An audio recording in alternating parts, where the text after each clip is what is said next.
Hi, everyone. Thanks for joining us. I know you have competing interests across the arena, so very happy to have you here today, this afternoon. My name is Shyam, and I lead Regen 10, a multi-stakeholder initiative advancing a global food system that equitably supports a healthier planet, nature, and climate. I have a bit of a bone to pick about the first panel that took place this morning because they were termed frontliner heroes. And I think we might beg to differ. Farmers and indigenous peoples really sit quite physically on the front line of climate change and biodiversity loss. They're also stewards of the land and key to transforming our food system. But there are often obstacles, really, to supporting farmers in leading the change towards a healthier food system. So heroes or hostages, I'd really love to hear from each of you on the panel. How would you describe how farmers, pastoralists, and fishers see themselves today in the global food system? Starting with you, Gunn-Britt.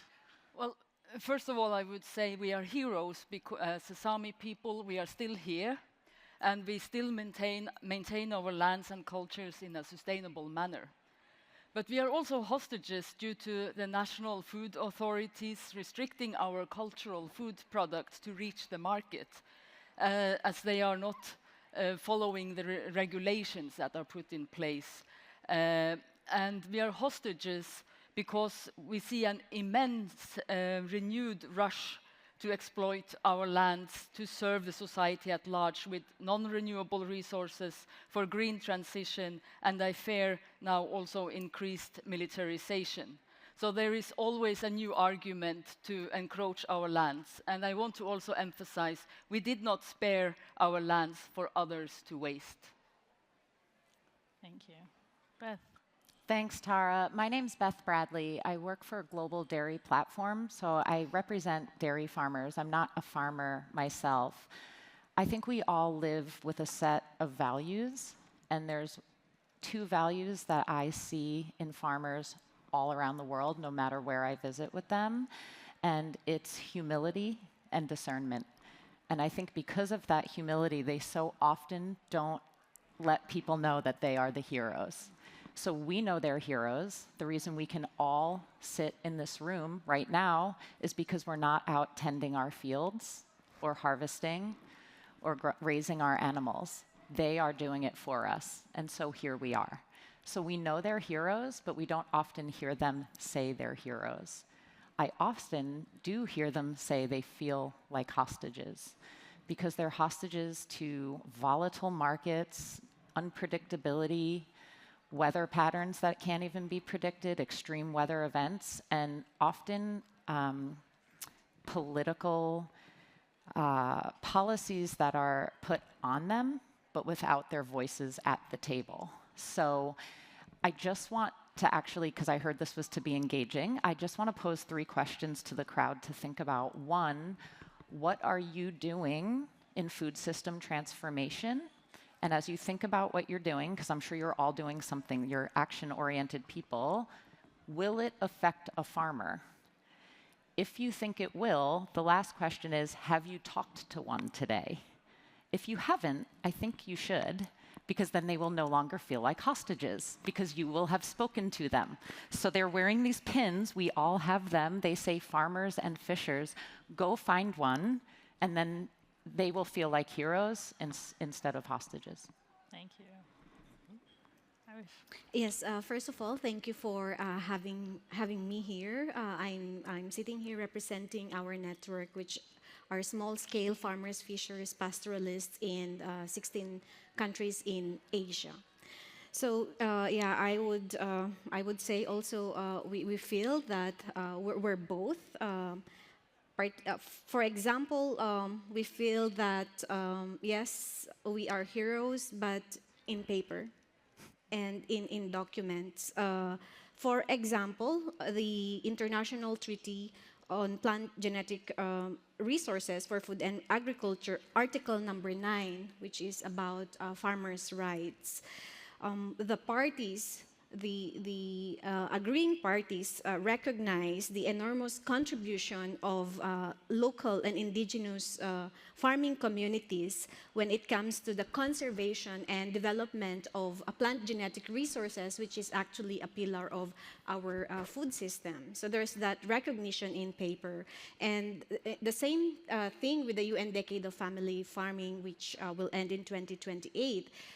It's recognized in paper that farmers, fishers play a multi-dimensional role beyond producing food. And in reality, we feel more like a hostage and victims. And it's because we produce diverse food, fresh vegetables, fresh fruits, we aquaculture. However, many of our constituents also are among the malnourished or undernourished people. And we already know that the poverty is also huge among our constituencies. And there's low opportunity in the rural areas where we are. And so we keep on farming. We keep on producing food despite the reality that the production cost is sometimes much higher, actually, than the sale that we get. Clarice. Thank you for having me here today. Good afternoon, everyone. The Almond Board of California is a farmer-funded nonprofit. And we're actually celebrating our 75th year this year in existence, and the farmers requested from President Truman way back in 1950 to have a body that represents them collectively. So we do a lot of research and on production and nutrition and many other things, as well as making sure that almonds are known worldwide. What I would say, for the 7,600 farmers that we represent, 90% of whom are family farms, second and third generation, that actually live on their land. 2 or 3 families usually actually live on their lands. They're not really making money right now, and they haven't been for several years. And it's unfortunate. We're losing them pretty quickly, actually, which is a shame. Our valley is about 500 miles end to end, and that's a lot of farms and a lot of families. So most of them have second and third jobs to be able to stay afloat. I actually am a farmer as well. My daughter runs the business now, but artichokes and heirloom tomatoes is what we farm. So I feel the 40 to 60% increase in farming costs that have happened in the last 5 years. It's real. So from that standpoint, yes. Hostage feelings, sure. The state of California that we farm in has some of the highest farming practices as well as labor practices, highest standards in the world. And that comes with a cost, and so far we've been able to offset it. But with the increase in input costs and just labor costs in general, it's been really tough. So from a hostage standpoint, from a hero standpoint, absolutely, they are very proud of what they do, that they provide food for the world, and almonds probably one of the most nutritious things you could put in your body. So they love that. And they're also very, very innovative, and I could go on, and I will not, about many of the practices that they've trialed and are actually in the forefront today of regenerative agriculture. So I think you heard quite loud and clear the consensus is both heroes and hostages on that first question. Just building upon kind of the place of given to farmers in some ways, they're positioned as implementers, but not decision makers, and are afforded limited power in shaping food and finance and trade policies that directly impact their everyday lives. Irish, what structural barriers are keeping farmers, especially the women farmers that you work with across Asia, from leading the transition to sustainable agriculture? Yes, I want to respond by maybe sharing the realities of the women and the youth as well. So yes, almost half of the farmers are women. And while we already see progress in many Asian countries when it comes to recognition of women farmers as officially farmers, there are still also countries with regulations or requirements that actually restricts the registration of farmers in, for example, government database, which would lead to them not being able to access some of the programs and even some of the services, or so even social protection for farmers. So there is still this lack of recognition in some countries, while, as I have said, there are also some progress, like women farmers are already recognized and have their rights as farmers. And of course, there's still the social barriers and some cultural norms. For example, in some countries, still there are, for example, programs or services that would require some land titles, and in some culture, it's the men farmers that actually just receive the land titles. And this is the same thing with the young farmers in our network. Like, they cannot access services available for them because they don't have this tool, this land title. It's not, until, of course, their parents would pass the land title on to them. And also, there is limited opportunities, really. We have been talking about gender equality or developing innovation for women farmers, because almost half of the farmers are already women, but we still don't find so many innovations or investments that, for example, in addressing the exploitation of time of women in farming, meaning the mechanization, the technologies available there are still not really friendly to women. Although there are already, of course, some innovation.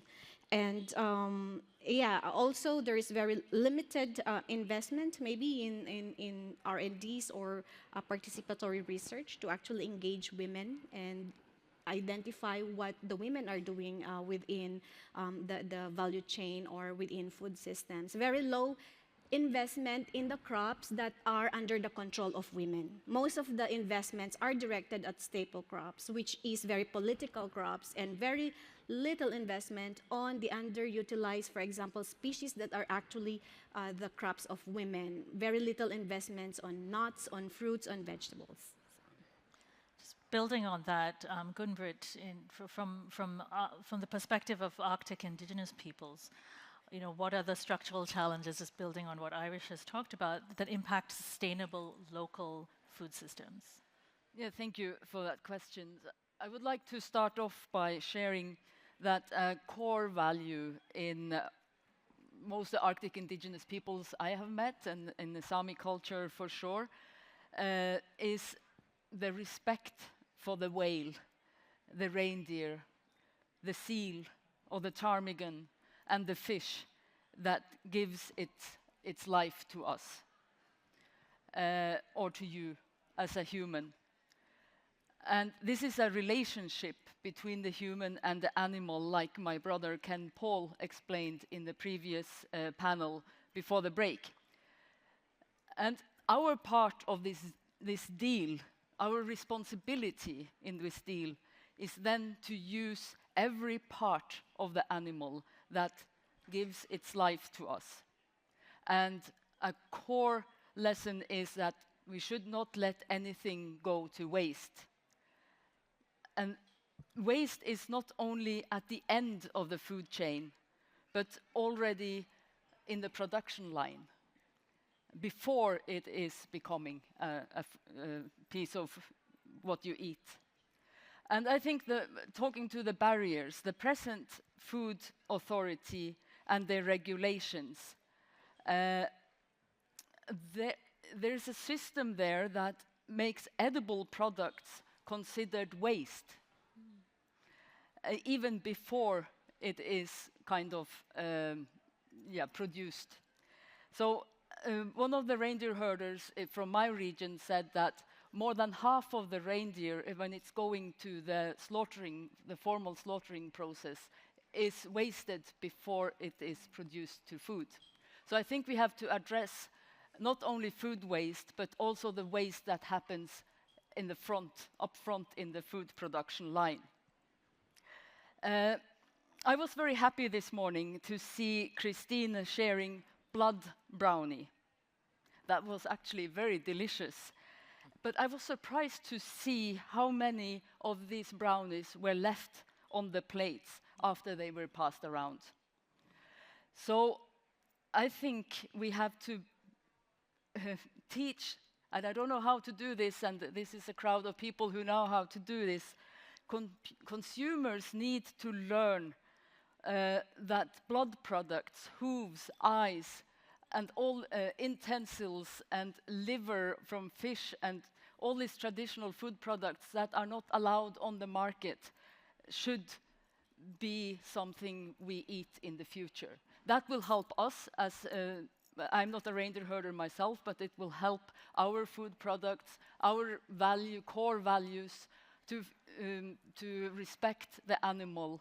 It will help our well-being, knowing that we are not wasting and we are not breaking our deal with the animal every day that we send something to the food production line. That the present food policy and structure is unethical in our mind.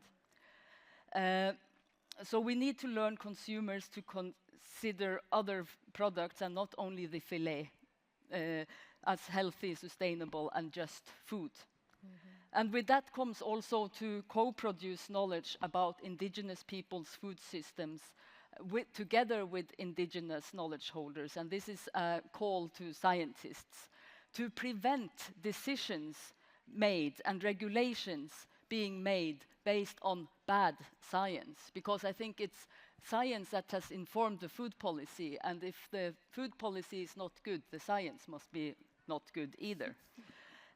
So to understand or to engage with indigenous knowledge systems and indigenous knowledge holders, I think is a key. Thank you. Thank you. So now we've looked at that side of things. Beth, I want to hear a little bit from you about risks, right, and risk management. We often place something almost of a moral imperative on farmers to lead the change, but then we lean back when it comes to actually supporting them through it.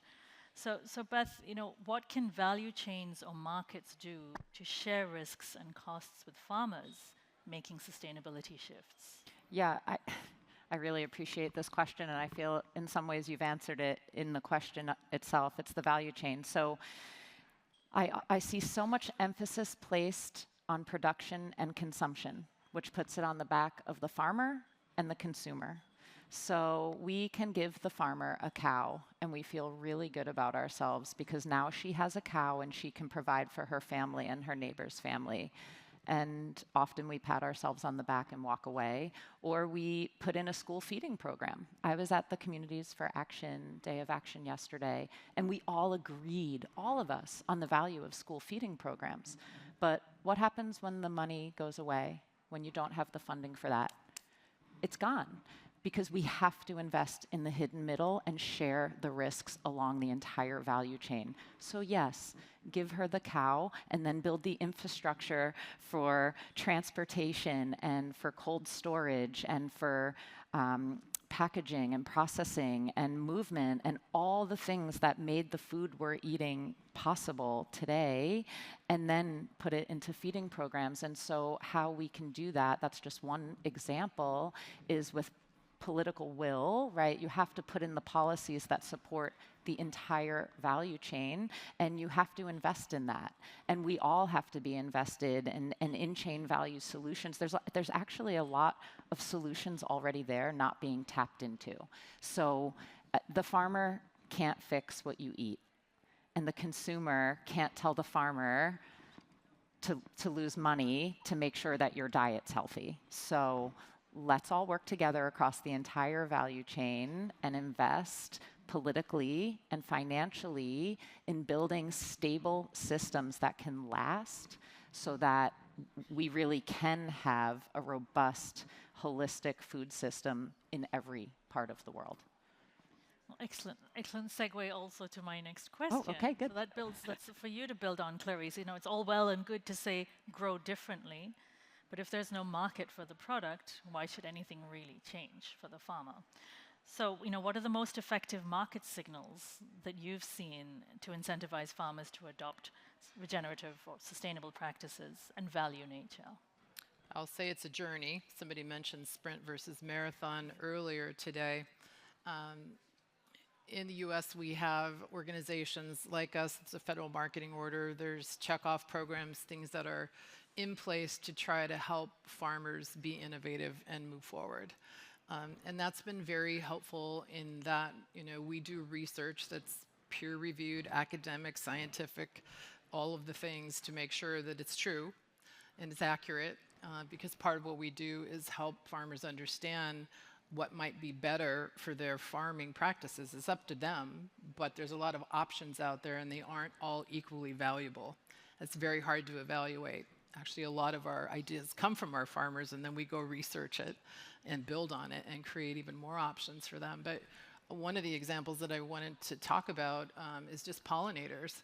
Obviously, pollinators are absolutely critical to the food value chain itself. And our research and trying to understand how to create the healthiest pollinator habitats we can for the bees, working with bee experts around the world to try and understand what does that look like. That's a lot of research, it's a lot of collaboration, coming up with a template of what that looked like, and then starting to trial that in our orchards to see how it actually plays out and what effect does it have on the trees, on the bees, on the land. So that resulted in actually a couple of different programs with our state government and our federal government. One was providing tax incentives for the farmers to plant the pollinator habitat, and the other one was to provide them with free seeds to actually have the pollinators grow. And then we had one of our largest co-ops that sells almonds on behalf of the farmers create an incentive program, and CPG companies, a few of them stepped up to actually pay a few pennies more per pound for the almonds for the farmers that were creating these habitats. So it's a great example of sort of a flywheel effect that started to happen once we realized how powerful this was, not only for the bees, but also for the blossoms, because almond blossoms happen to be very, very nutritious for bees, and it's the first thing they eat when they wake up. So what that resulted in is 86% today of all certified bee-friendly farms are almond farms, because our farmers adopted these practices pretty rapidly, actually, within like 5 to 7 years from start to now of when this has happened. So again, we can't put it on the back of the farmers to add costs all the time. Sometimes you have to get that flywheel effect going by collaborating with other stakeholders. Irish, you listened to all of that, sitting on the other side of the planet. Was there anything that resonated or sounded similar to what you're seeing in Asia? Or, you know, are you seeing different innovations or different signals that the market is sending to incentivize farmers? Yes, definitely. We have some similarities, but I wanted to respond to your question by mentioning the word just transition. We want to transition for our members who are actually using, for example, synthetic inputs. Yes, we want to transition because at the moment we wanted to address the production cost. We wanted viable alternatives that can actually reduce the production cost and at the same time transition to a more sustainable production. And this is the question that we tend to pose to our partners. And maybe I wanted to share this with you because maybe some of you will be able to take it and work with farmers' organizations around the world. So we need viable alternatives that actually does not further exploit the time of women, of young farmers, or small-scale farmers. So far, for example, on the production side, we have been like testing we have been receiving technology transfer, but on sustainable systems or practices. But many of these are actually exploiting the time. It takes too much time away from the women to actually do other productive work that will add more income. So this is basically I think a question, and hopefully something that we can work out together. We hope to be able to find those viable alternatives. Of course, we already are doing something. We want to elevate, for example, the production of bio inputs to the cooperative level. So it's no longer individual farmers, but it's an enterprise at the farmer cooperative level. And this is where we need technologies, appropriate technologies that are actually within our capacity. Not technologies that would need very high capital and that will again take the control out of the farmer's hands. So yes, farmer cooperatives, definitely it's working in many countries in Southeast Asia. Income, profit are redistributed through cooperatives. Marketing are done through cooperatives. And we are seeing a lot of positive income when cooperatives are able to negotiate with hotels, restaurants, and now the public food procurement. And for example, in Cambodia, I was speaking with some of the women groups who are actually supplying the school meals. And although the price at the moment of the school meals is still very low, but they said it's a stable market. At least the school meals give a quantity, and they actually pay that order in a specified time, or every week they can order. So stable markets, and one of which is the public food procurement. Kind of switching now to sort of global, what we're seeing is some global trends around carbon markets, ecosystem services, regenerative certifications, and so on. Beth, from the farmers that you work with, are these truly benefiting farmers, or are they adding sort of new burdens to the daily list of tasks for farmers? Yes and yes. More to come. They're not benefiting farmers yet because there's still debate on the best model. It's fragmented, it's disjointed. You have to be able to measure and track and perform, and what we really need are farmers' voices at the tables. GDP is actually leading a global carbon markets convening next week in London to talk about this and bring the farmer to the table to find out how do we do this in a way that works, that benefits the farmer. And so there's great potential there. I think I'm actually saying the same thing I said to question one before, which is these in-market solutions, these in-value solutions that are already there. And so, if you can see the farmer as a partner, so we're not talking prescription, we're talking partnership. And then if you can ensure, predictability and a farmer's voice at the table, this has great potential. But you have to bring them in, and you have to be willing to pay more for the product and make it a high-value product, because it is a high-value product. And so once all of those pieces are in place, it has great promise. We just have to get it right. And one of the ways to get it right is to have farmers in the discussion from the beginning, not after we decide what the structure is. Yeah. Gunn-Britt, now what does safeguarding, so again, kind of looking at the same issues as Beth, but from a different perspective, what does safeguarding biodiversity as the foundation for resilient production look like for Arctic indigenous peoples? Yes, thank you. This morning when we came here, Gunhild opened this space and encouraged curiosity, and those who kept asking what if again and again. I will jump on the same train and also raise some what ifs. What if there was no Saami people left? If there were no indigenous peoples in the Arctic?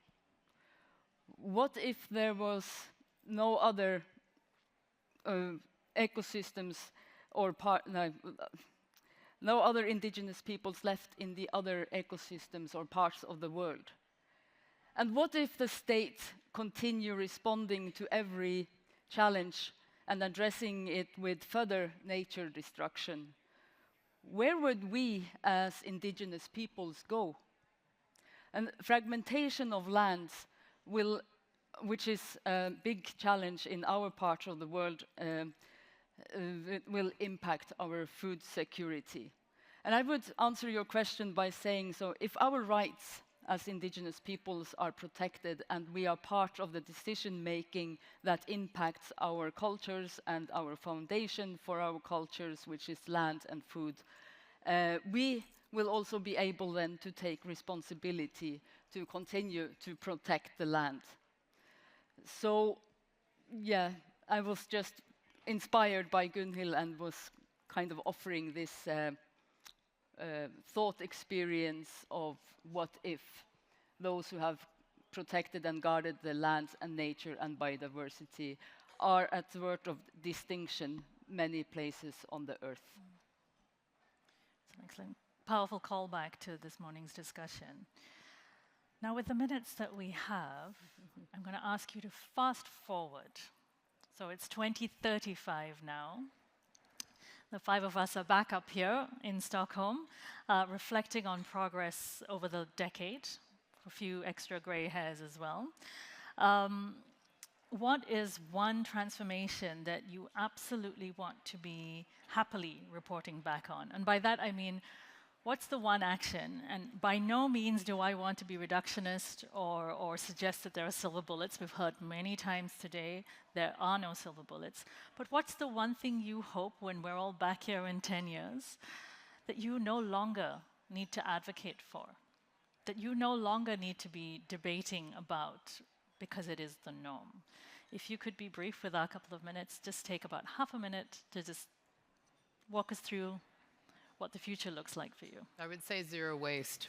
So almonds are a zero waste crop, technically. That does not stop our farmers from trying to figure out how do we innovate, how do we continue to get better.